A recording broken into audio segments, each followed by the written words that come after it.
मित्रो, आजच्या व्हिडिओची सुरुवात एका शायरीने करूया। ही शायरी जर तुम्हाला आवडली तर या शायरीला लाईक करायला विसरू नका। ये जेनजी के बच्चे भी बड़े ही कूल निकले, ये जेनजी के बच्चे भी बड़े ही कूल निकले, पुलिस की बंदूक से उनके लिए फूल निकले, पुलिस की लाठी भी उनके लिए ख्वाबों में मिली हसीना थी, पुलिस की लाठी भी उनके लिए ख्वाबों में मिली हसीना थी, पता नहीं एसी में बैठकर भी सरकार क्यों पसीना पसीना थी। या जेनझीच्या पोरांनी या सरकारला घाम पोडून सोडलेला आहे आणि मोदी साहेबांची गच्छंती खऱ्या अर्थाने इथून सुरू झालेली आहे असं बोललं जात आहे। आपल्या सगळ्यांना माहिती आहे की हे आंदोलन कशासाठी झालेलं होतं, तर धर्मेंद्र प्रधान म्हणजे शिक्षण मंत्री यांचा राजीनामा घेण्यासाठी हे आंदोलन प्रामुख्याने होतं। पण त्यानंतर एवढे काही निर्णय आहेत ज्या निर्णयामुळे मोदी साहेब आता परेशान झालेले आहेत आणि सरकारला घाम सुटलेला आहे। त्यातल्या त्यात कालच एक निकाल आला सुप्रीम कोर्टाचा। 2023 मध्ये मोदी साहेबांनी एक कायदा केलेला होता निवडणूक आयुक्तांची नियुक्ती कोणी करायची या संदर्भातला, आणि त्यांनी हा कायदा करत असताना सुरुवातीला काय व्हायचं, पंतप्रधान असायचे, विरोधी पक्षाचा नेता असायचा आणि सुप्रीम कोर्टाचे मुख्य न्यायाधीश असायचे आणि ते निवडणूक आयुक्तांची नियुक्ती करायचे। पण आता मोदी साहेबांनी जो 2023ला कायदा आणलेला होता त्याच्यामध्ये पंतप्रधान असतील, एक मिनिस्टर असतील आणि दुसरी महत्त्वाची गोष्ट म्हणजे सुप्रीम कोर्टाचे जे न्यायाधीश आहेत ते देखील त्यामधून गायब असतील असा कायदा केलेला होता। पण सुप्रीम कोर्टाने हे लोकशाहीच्या अनुषंगाने घातक आहे असं सांगितलं आणि त्याच्यामध्ये विरोधी पक्षाचाही नेता असला पाहिजे आणि मुख्य न्यायाधीश देखील असले पाहिजेत असं त्यांनी सांगितलं आणि हा कायदाच त्यांनी रद्द करून टाकला। ही सगळ्यात मोठी फटकार बसली। कालच्या व्हिडिओमध्ये आपण त्याच्यावरती चर्चा केली होती। दुसरं म्हणजे सगळ्यात महत्त्वाचं, या अधिवेशनामध्ये डिलिमिटेशन बिल आणलं जाणार होतं, पण त्या डिलिमिटेशन बिलाची सध्या कोणतीही चर्चा नाही आहे। डिलिमिटेशन बिलावर सध्या कोणीही बोलत नाही।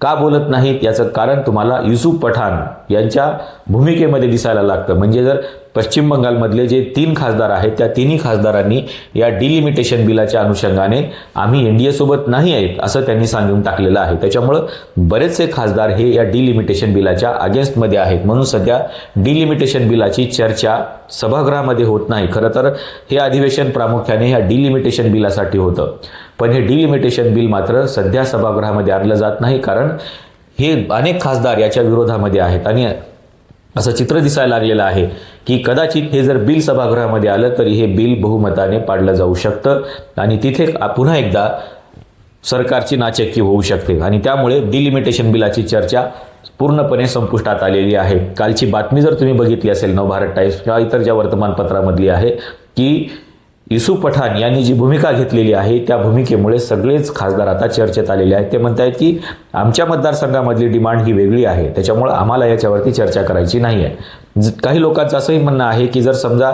आम्ही प्रत्येक गोष्टीला असं पाठिंबा देत गेलो, एनडीए सोबत गेलो, तर आम्हाला आमच्या मतदारसंघामध्ये देखील आम्हाला भविष्यामध्ये उभं राहता येणार नाही अशी परिस्थिती आहे। त्याच्यामुळं डिलिमिटेशन बिलाची चर्चा सध्या संपुष्टात आलेली आहे।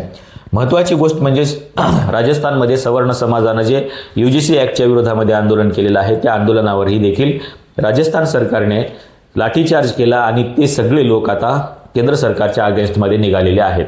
काही लोकांनी तर थेट शपथ घेतलेली आहे समूहांनी की इथून पुढे आम्ही भाजपला मतदानच करणार नाही।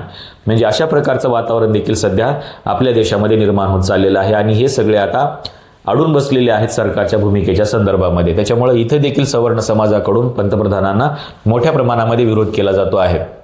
पाचवी गोष्ट म्हणजे पंतप्रधानांच्या अभिव्यक्ती स्वातंत्र्यावरच बंधन आणले की काय असं चित्र दिसायला लागलेलं आहे, कारण पंतप्रधानांनी जो व्हिडिओ शेअर केलेला होता सोशल मीडियावरती त्याला मेटाकडून 5 ते 6 तासासाठी ब्लॉक करण्यात आलं होतं आणि याची चर्चा संसदेमधलेच खासदार करत होते। त्याच्यामुळं हा व्हिडिओ का ब्लॉक केला गेला तर जागतिक स्तरावर देखील आता मोदी साहेब नको आहेत, विश्वगुरू नको आहेत असं चित्र निर्माण होत चाललंय का याची चर्चा देखील सुरू झालेली आहे। म्हणजे लोकल टू ग्लोबल आता मोदी साहेबांचा जी काही त्यांचं जे काही हे होतं वर्चस्व होतं किंवा ते जे विश्वगुरू म्हणत होते ते संपुष्टात आले की काय असं चित्र निर्माण व्हायला लागलेलं आहे। त्याच्यामुळं मेटाला देखील माफी मागायला लावलेली आहे, कारण त्यांनी थेट पंतप्रधानांचाच व्हिडिओ ब्लॉक करून टाकलेला आहे।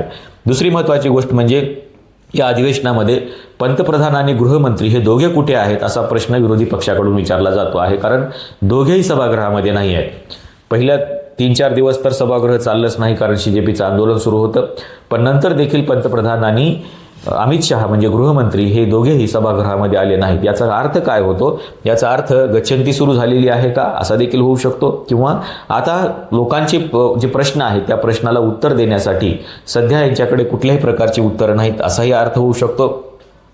आणि तिसरी सगळ्यात शेवटची गोष्ट म्हणजे सुप्रीम कोर्टाने काय म्हटलेलं आहे, जे CJPच्या विद्यार्थ्यावरती लाठीचार्ज झाला, या CJPच्या लाठीचार्जच्या संदर्भामध्ये आंतरराष्ट्रीय स्तरावरती तर नाचक्कीच झाली, कारण अम्नेस्टी इंटरनॅशनल सारख्या वर्तमानपत्रांनी आणि त्यांच्या ब्लॉगर्सनी असं लिहिलेलं होतं की विद्यार्थ्याच्या आंदोलनावर लाठीचार्ज करणं हे इंटरनॅशनल ह्युमन राईट्सचं व्हायोलेशन आहे. आणि सुप्रीम कोर्टाने तीच भूमिका घेतलेली आहे आणि सुप्रीम कोर्टाने असं म्हटलंय की तुम्ही जो लाठीचार्ज केला तो लाठीचार्ज बेकायदेशीर होता, तो घटनेला धरून नाही आहे.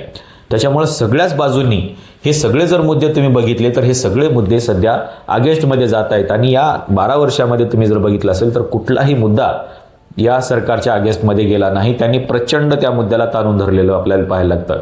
मग ते NRCचा मुद्दा असेल, 370चा मुद्दा असेल, गोहत्याबंदी कायद्याचा मुद्दा असेल, तुम्ही सगळे कायदे घ्या, फक्त एक शेतकरी कायदा जर सोडला तर या 12 वर्षामध्ये कधीही त्यांनी माघार घेतली नाही. आणि विशेष म्हणजे कुठल्याही एखाद्या मंत्र्याचा राजीनामा त्यांनी कधीही घेतला नाही लोकांच्या सांगण्यावरून, म्हणजे लोकांच्या सांगण्यावरूनच म्हणून नाही पण कधीही घेतला नाही, कारण ते त्यांना त्यांच्या इगोचा प्रश्न आहे असं वाटत होतं आणि त्याच्यामुळं त्यांनी अशा प्रकारचा राजीनामा कधीही घेतला नाही. आणि राजीनामा तर घेतलाच नाही पण कुठलं बिल देखील, म्हणजे शेतकरी विधेयक जर सोडलं तर कुठलं बिल देखील त्यांनी वापस घेतलं नाही. पण सध्या अशी परिस्थिती आहे की सभागृहातच बिल येत नाही, अन्यथा अगोदर कम्प्लिटली असं डेअरिंग सभागृहामध्ये कुठलंही बिल मांडलं जायचं आणि ते बिल मंजूर करून घेतलं जायचं. पण सध्या कोणतंही बिल हे सभागृहामध्ये येताना दिसत नाही. त्याच्यामुळं या सगळ्या गोष्टी जर बघितल्या तुम्ही तर या सगळ्या गोष्टी म्हणजे सरकारची गच्छंती सुरू झालेली आहे का आणि विशेषतः मोदी साहेबांची गच्छंती सुरू झालेली आहे का हा प्रश्न निर्माण होतो. आणि त्याच्यामुळे नरेंद्र मोदी यांना कदाचित खुर्ची सोडावी लागू शकते का याची देखील चर्चा सध्या सुरू आहे, कारण सगळेच खासदार हे डिलिमिटेशन बिलाच्या विरोधामध्ये आहेत. सगळ्याच मंत्र्यांना आता किंवा सगळ्याच खासदारांना त्यांचा मतदारसंघ सुरक्षित ठेवण्यासाठी काय करावं लागेल याचा प्रयत्न ते करत आहेत, कारण डिलिमिटेशन जर झालं तर अनेकांचे मतदारसंघ हे संपुष्टात येण्याची शक्यता आहे. अनेकांनी त्यांच्या मतदारसंघाची बांधणी अनेक वर्षापासून म्हणजे 20-20 वर्षापासून ते मतदारसंघामध्ये निवडून येतात, त्याच्यामुळे त्यांच्याही मतदारसंघामध्ये धोका निर्माण झालेला आहे. त्याच्यामुळं हे जे सगळं डिलिमिटेशनचं बिल आहे हे डिलिमिटेशनचं बिल सध्या तरी थांबवलेलं आपल्याला दिसायला लागतं. आणि हे सगळे मुद्दे जर तुम्ही बघितले यापेक्षा अनेक मुद्दे असे आहेत ज्या मुद्द्यामुळे सरकारला सध्या सभागृहामध्ये देखील चर्चा करता येत नाही अशी परिस्थिती निर्माण झालेली आहे. आणि त्याच्यामुळे हे सगळे मुद्दे हे सरकारची गच्छंती सुरू झालेली आहे हे दाखवून देणारे आहेत. याच्यावरती सरकारमध्येही विचार करायला सुरुवात आहे आणि जनता देखील याच प्रश्नावरती बोलत आहे. आणि 8वी 9वी 10वीची मुलं सरकारला आता धमकवायला लागलेली आहेत. एक 16 वर्षाची मुलगी पोलिसांच्या समोर येते आणि ती म्हणते, याद रखना आज हम बच्चे हैं इसलिए हम पे लाठीचार्ज कर रहे हो, मगर याद रखना कल मुझे भी वोट का अधिकार मिलेगा.